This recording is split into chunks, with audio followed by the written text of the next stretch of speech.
Ngiye kubasuhuza abakunzi ba Headless Media.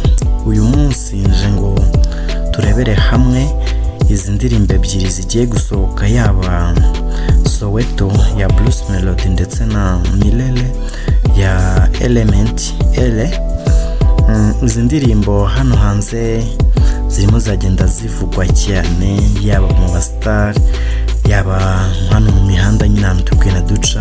Izo ndirimbo abantu biteze yuko zizaza nyine zikora ibintu bigaragara, ariko ikibazo gihari turibaza ese izi ndirimbo zizatanga umusaruro? Ese ubu ngubu Eleeeh kuba yateganyije cyangwa se yateguye gusohora ino ndirimbo ye MiLELE na Bruce Melodie ari hafi gusohora iyi ndirimbo ye bita SOWETO, ubu ngubu ntago umwe azabihomberamo? Ni ikibazo turi kwibaza, kuko uko bigaragara njyewe ku ruhande rwanjye ndabona iyi ndirimbo ya Eleeeh ari izatanga umusaruro kurusha uko iyi ndirimbo ya Bruce Melodie SOWETO izawutanga. Mwebwe sinzi uko mubibona, sinzi nuko mubyumva, gusa sinzi uyu musore ngo ni Eleeeh afite uburyo ategura ibintu bye. Ndababwiza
ngaho reka ibirenze ibi ngibi tuzabirebera izi ndirimbo